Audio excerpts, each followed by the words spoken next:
PM Modi का राष्ट्र के नाम संदेश। कोरोना काल में 7वीं बार करेंगे देश को संबोधित। पहला संबोधन 19 मार्च 2020 जनता कर्फ्यू का ऐलान। दूसरा संबोधन 24 मार्च 2020 21 दिन के लॉकडाउन का ऐलान। तीसरा संबोधन 3 अप्रैल 2020 5 अप्रैल को रात 9 बजे दिए जलाने की अपील। चौथा संबोधन 14 अप्रैल 2020 लॉकडाउन 3 मई तक बढ़ाया। पांचवा संबोधन 12 मई 2020 20 लाख करोड़ के आर्थिक पैकेज का ऐलान। छठा संबोधन 30 जून 2020 अन्य योजना का 30 नवंबर 2020 तक विस्तार। 2020 में 7वीं बार पीएम मोदी का सीधा संवाद। कोरोना पर रखेंगे बात या देंगे मदद की सौगात। शाम 6 बजे क्या बोलेंगे प्रधानमंत्री मोदी।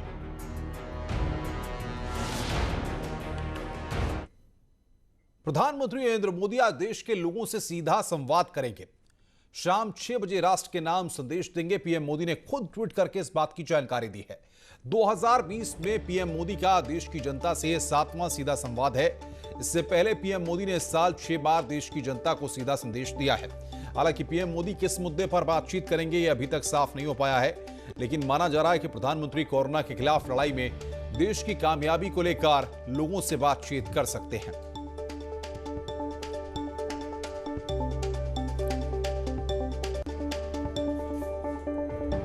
तो कोरोना से लड़ाई पर बातचीत कर सकते हैं पीएम मोदी।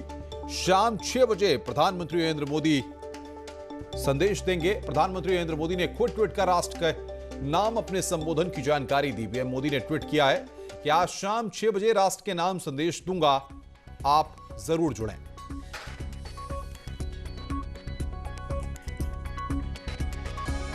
यह प्रधानमंत्री का ट्वीट है जो हम आपकी स्क्रीन पर आपको दिखा रहे हैं। राष्ट्र के नाम आज पीएम मोदी का संदेश है। शाम 6 बजे राष्ट्र के नाम संबोधित करूंगा, संदेश दूंगा, आप जरूर जुड़ें, यह प्रधानमंत्री ने अपने ट्वीट में कहा।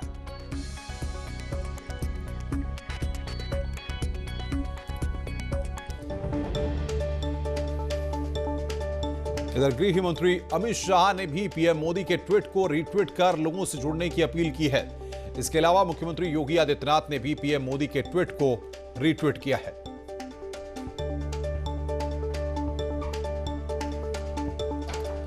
तो आज शाम 6 बजे प्रधानमंत्री नरेंद्र मोदी आएंगे। देश को क्या बताएंगे, अब ये सबसे बड़ा सवाल है। जब से प्रधानमंत्री ने ट्वीट किया है और तब से अब यही हर किसी के जहन में सवाल चल रहा है कि आज प्रधानमंत्री क्या बड़ा ऐलान करने वाले हैं। क्या कोरोना पर बात होगी या आर्थिक पैकेज का ऐलान किया जा सकता है या और किसी मुद्दे पर प्रधानमंत्री अपनी बात रख सकते हैं, या फिर कोरोना के संक्रमण को लेकर के जिस तरीके से प्रभावी कदम उठाए गए हैं उनको लेकर कोई बातचीत हो सकती है। बहरहाल यहां पर हम आपको ग्राफिक्स की मदद से लगातार बता रहे हैं कि प्रधानमंत्री ने इससे पहले 2020 में जो संबोधन किए हैं उनमें किस किस तरीके से अपनी बातों को रखा है।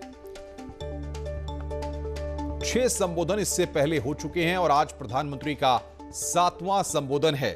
जो ट्वीट उन्होंने किया है उस ट्वीट को देखने के बाद यह साफ है कि प्रधानमंत्री राष्ट्र के नाम एक मैसेज देना चाहते हैं। जिस तरीके से इससे पहले चाहे लॉकडाउन का मसला रहा हो, चाहे आर्थिक पैकेज का ऐलान रहा हो, चाहे दिए जलाने की अपील की गई हो, ये तमाम जो मसले हमने पिछले वक्त में देखे हैं। साथ ही साथ एक महत्वपूर्ण बात यह भी निकल करके सामने आ रही है, तमाम जो चर्चाएं हैं कोरोना संक्रमण को लेकर के कि जिस तरीके से अब कई देशों में कोरोना का दूसरा फेज जो है वो आ चुका है, तो उसको लेकर के सावधानी बरतने की और जिस तरीके से नियम कायदे कानून बनाए गए हैं उनको लेकर के क्या कुछ बातें रख सकते हैं, ये भी बातचीत करने के लिए हमारे साथ इस वक्त हरीश श्रीवास्तव भारतीय जनता पार्टी से जुड़ रहे हैं। भारतीय जनता पार्टी के प्रवक्ता हैं और साथ ही साथ अनामिका सिंह हमारी संवाददाता हमारे साथ लखनऊ से जुड़ रही हैं और दिल्ली से खासतौर पर हमारे संवाददाता अनिल कुमार जुड़ रहे हैं जो लगातार पीएमओ में इस सबको लेकर जो भी कुछ चल रही है हलचल उस पर नजर बनाए हुए हैं। अनिल के पास सबसे पहले चलेंगे। अनिल, अगर ट्वीट का मजमून देखा जाए तो इतना साफ हो रहा है कि प्रधानमंत्री कोई संदेश देना चाहते हैं। क्या माना जाए, कोरोना के अलावा भी कोई ऐसा मुद्दा है जिस पर राष्ट्र के नाम बातचीत करके प्रधानमंत्री मैसेज देंगे या फिर बातचीत कोरोना के इर्द गिर्द ही रहेगी?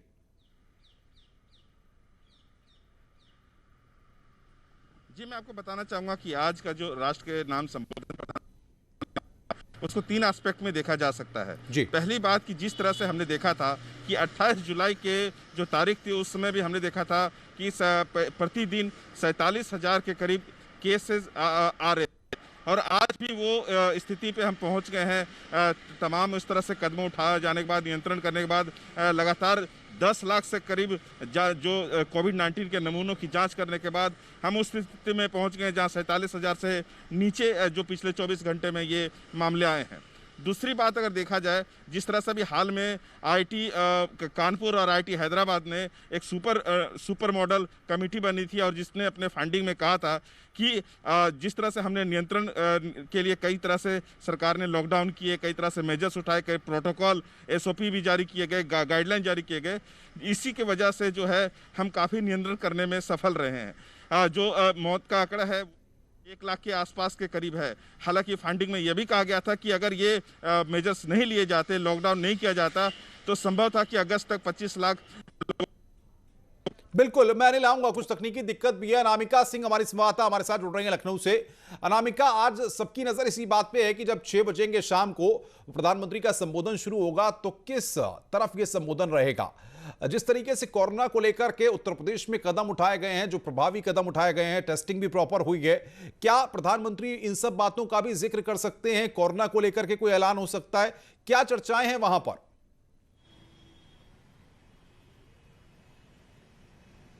देखिए अनुपम, यूपी चूंकि देश में सबसे बड़ा राज्य है, जनसंख्या सबसे ज्यादा है, यहाँ पर इस बीच कई बार प्रधानमंत्री मोदी की, मुख्यमंत्री योगी आदित्यनाथ की वीडियो कॉन्फ्रेंसिंग के जरिए बातचीत भी हुई है। जिस दौर में मजदूर जब घर को लौट रहे थे अपने, उस वक्त भी बातचीत हुई थी। इसके बाद क्या क्या एहतियात के तौर पर यूपी ने कदम उठाए हैं, इसका भी जायजा लिया पीएम मोदी ने। एक बात जरूर चर्चा की जा रही है यहाँ पर, जो मैंने जितने भी बातचीत की है लोगों से, उनका ये कहना है कि जिस तरीके से पीएम मोदी ने इस बीच जितनी बार भी संबोधन किया है देश के नाम पर, उसमें कोरोना का जिक्र हुआ है, एहतियात का जिक्र हुआ है, कर्फ्यू का जिक्र हुआ है। तो आज जो बातचीत होगी उसमें जरूर इस बात का जिक्र होगा कि चूंकि स्वास्थ्य विभाग का ये मानना है कि जो कोरोना का पीक था वो गुजर रहा है और देश ने बहुत ही अच्छी तरीके से इस कोरोना से लड़ाई लड़ी है और जीत भी रहा है बहुत हद तक। लेकिन हाँ, ये जरूर कहा जा रहा है कि पीक तो गुजर रहा है, लेकिन दूसरी जो लहर है वो भी आ सकती है। फरवरी तक पूरी तरीके से काबू पाने की बात की जा रही है। तो लोगों की ये राय है या लोगों का ये मन है, जो उनको लग रहा है अब तक की बातचीत से, पीएम मोदी को सुनने के बाद से, कि कोरोना को लेकर जो अब तक का अनुभव रहा है प्रधानमंत्री मोदी का, या एहतियात के तौर पे जो कुछ कड़वी दवाएं दी गई, कुछ स्ट्रिक्ट एक्शंस लिए गए, कर्फ्यू लगाया गया, इन सब चीजों को लेकर पीएम मोदी बात कर सकते हैं। तो वही वैक्सीन को लेकर के, जिसपे सबसे ज्यादा लोगों की निगाहें टिकी हुई हैं, केंद्र सरकार भी बार बार ये कह रही है कि वैक्सीन को लेकर काम चल रहा है, डॉक्टर्स की टीम अपना काम कर रही है, बहुत जल्द इसको लेकर बड़ा ऐलान किया जाएगा। तो कई बार लोगों का जहन खुशी की तरफ भी जा रहा है कि ऐसा तो ना हो कि पीएम मोदी आज शाम को बिल्कुल हरीश श्रीवास्तव जी हमारे साथ जुड़े हुए हैं, भारतीय जनता पार्टी के प्रवक्ता हैं, और मैं उम्मीद करता हूं कि हरीश जी के पास आ रहा हूं तो हरीश जी शायद हमारे जो तमाम दर्शक, करोड़ों दर्शक न्यूज़ 18 के जो इस वक्त देख रहे हैं, उनके लिए शायद इस बात को बता पाएं कि प्रधानमंत्री का संबोधन किस ओर रहने वाला है। हरीश जी, हम देख रहे हैं कि त्योहारी सीजन भी है, तमाम चुनौतियां हैं, प्रधानमंत्री की अपील का बड़ा असर होता है, यह हम पिछले 6 बार में देख भी चुके हैं। जब उनके संबोधन हुए, उन्होंने तमाम अपील देश की जनता से की हैं। इस बार 6 बजे प्रधानमंत्री के संबोधन में फोकस एजेंडा क्या रहने वाला है? क्या वाकई में कोरोना पर बातचीत होगी, लोगों को सावधान करेंगे, या कुछ और? देखिए, माननीय प्रधानमंत्री जी जब भी देश को, राष्ट्र को संबोधन करते हैं तो देश के लिए कोई अहम, देश की सम्मानित जनता के लिए कोई अहम संदेश देते हैं। और आज भी जब माननीय प्रधानमंत्री जी देश को संबोधित करेंगे तो निश्चित रूप से कोई एक बहुत महत्वपूर्ण संदेश देश की सम्मानित जनता के लिए देंगे। जैसा अनिल जी ने और अनामिका जी ने, दोनों लोगों ने कहा कि कोरोना जैसी महामारी और इस चुनौती को जिस तरह से, जिस सफलतापूर्वक माननीय प्रधानमंत्री जी के मार्गदर्शन में पूरे देश ने फेस किया है, और उत्तर प्रदेश में अगर आज कोरोना की स्थिति को देखा जाए तो संक्रमण की दर काफी घट करके 2000 से भी नीचे आ गई है, और जो रिकवरी रेट है वो 91% से भी ऊपर गया है। तो एक बहुत बड़ी सफलता माननीय प्रधानमंत्री जी के दिशा निर्देशन में देश को मिली है। हरी जी, लेकिन कोरोना ये को बातें भी चल रही है, इस बात का नियंत्रण करने जिक्र में बड़ी राधिका भी सफल- कर रही थी। जाहिर तौर पर ये सरकार के प्रयास ही हैं कि लगातार टेस्टिंग भी हुई है और लगातार जो कोरोना से पीड़ित लोग थे उनको प्रॉपर इलाज भी मिला है। सरकार ने प्रभावी कदम इस दिशा में उठाए हैं, लेकिन सबसे बड़ी बात यह है कि कोरोना का दूसरा विस्फोट भी हो सकता है। कई देशों में इस तरह की जानकारियां हैं कि वहां पर यह विस्फोट आ भी चुका है। ऐसे में क्या उसको लेकर प्रधानमंत्री कोई बात कह सकते हैं या फिर आज मदद की सौगात भी लोगों को दी जा सकती है? क्योंकि आर्थिक पैकेज इससे पहले ऐलान हो चुका है, क्या दूसरा चरण उसका यहां पर, दूसरा फेज यहां पर सामने आ सकता है?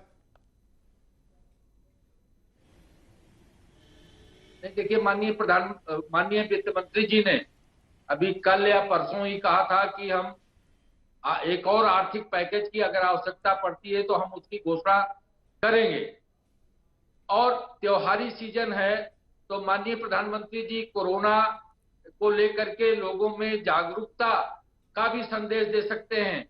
और उनकी चिंता इस देश गरीब कल्याण है, गरीबों के लिए, देश के किसानों बिल्कुल के लिए, महत्वपूर्ण बात आप कह रहे हैं, युवाओं के महत्वपूर्ण लिए। बात हरीश जी आप कह रहे हैं। अंशु अवस्थी हमारे साथ कांग्रेस के प्रवक्ता जुड़ गए हैं। अंशु अवस्थी जी, सवाल यह है कि प्रधानमंत्री आज 6 बजे राष्ट्र को संबोधित करेंगे। सवाल आपके जहन में भी यही होगा कि आज प्रधानमंत्री क्या कहेंगे? जिस तरीके से त्योहारी सीजन भी है और स्कूल कॉलेज 9 से क्लास 12 तक के स्कूल भी खुल चुके हैं, तमाम तरह से लापरवाही भी मास्क को लेकर बढ़ती जा रही है, कई इस तरह की जानकारियां भी है। क्या लगता है आपको आज प्रधानमंत्री का संबोधन किस दिशा में रहने वाला है? दरअसल देखिए, प्रधानमंत्री जी इससे पहले करीब 13 से 14 बार देश को संबोधित कर चुके हैं। राष्ट्र के नाम जो संदेश होता है जी, और जब जब प्रधानमंत्री जी राष्ट्र के नाम संदेश देते हैं, अब तो देश के लोगों को डर लगने लगा है उनके संदेश से, क्योंकि उनके संदेश और उनकी मन की बात से सिर्फ देश की अर्थव्यवस्था बर्बाद हुई है, देश में बेरोजगारी चरम पर है। तो सवाल ये है कि देश का जो प्रधानमंत्री है, राष्ट्र के नाम का संदेश का एक बड़ा महत्व होता है।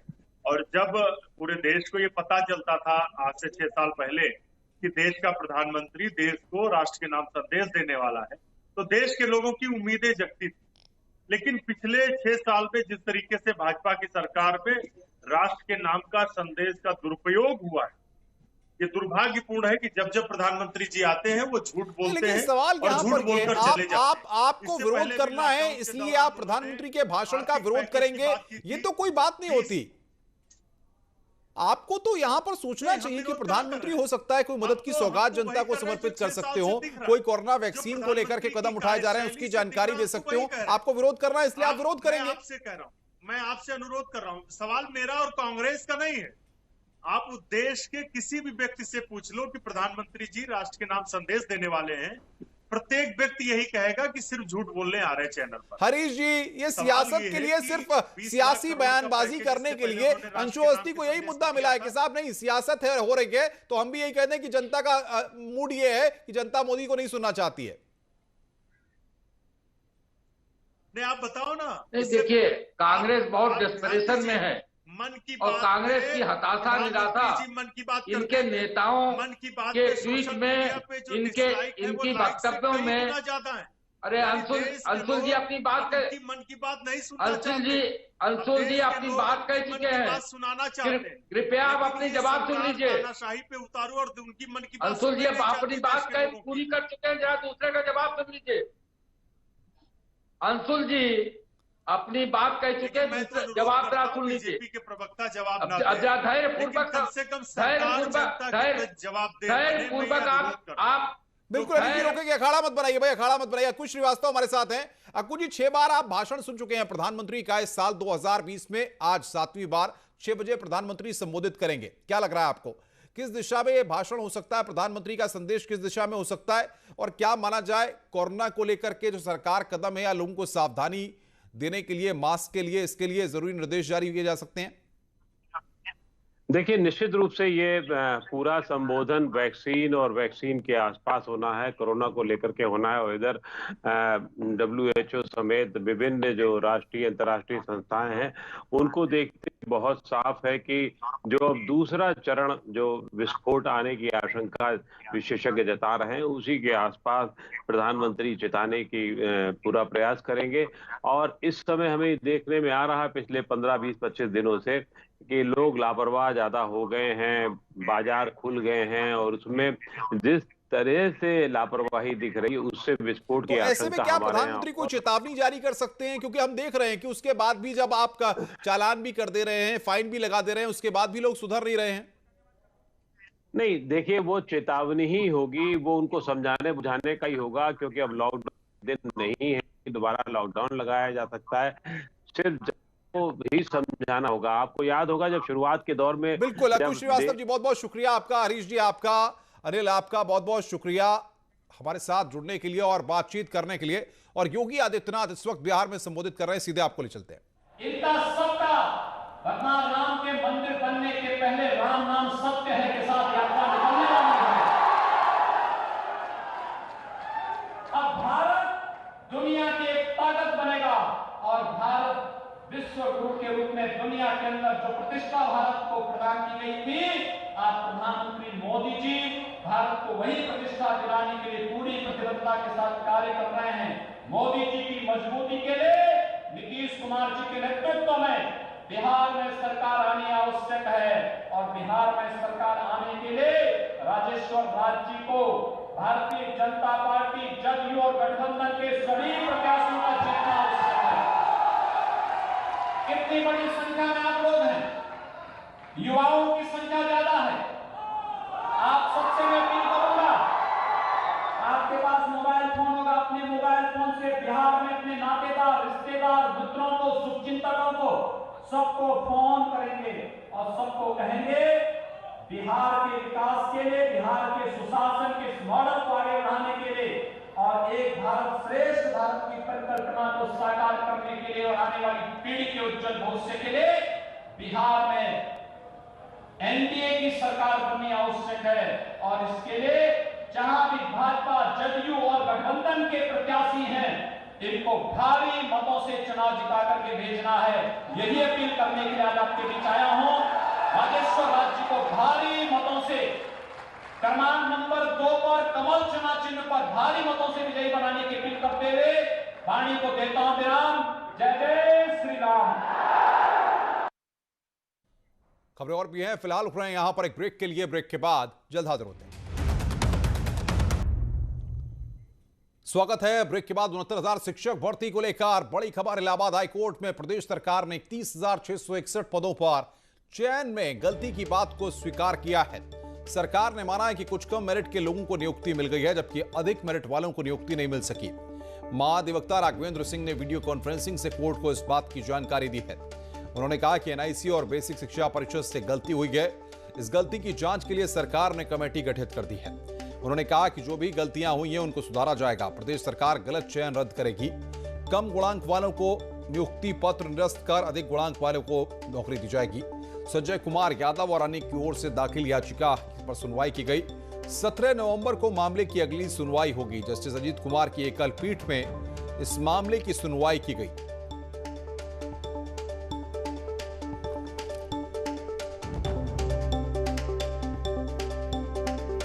बरेली से बड़ी खबर इस वक्त आ रही है। युवती को भगा ले जाने के मामले में किला थाने में जमकर हंगामा हुआ है। हिंदू संगठनों ने थाने में हंगामा कर कुर्सियां तोड़ी हैं।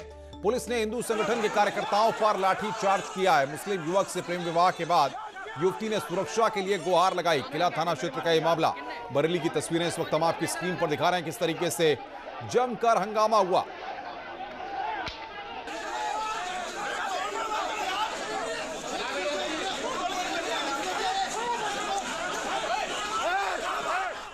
खबर मेरठ से, जहां पर पारस केमिकल फैक्ट्री में भीषण आग लगी है। पेंट फैक्ट्री में आग लगने से हड़कंप मच गया। दमकल की आधा दर्जन से ज्यादा गाड़ियां मौके पर पहुंची हुई हैं और आग बुझाने के प्रयास किए जा रहे हैं। फैक्ट्री में मजदूरों के फंसे होने की आशंका जताई जा रही है। थाना खरखौंदा क्षेत्र के नरहाड़ा इलाके का मामला है।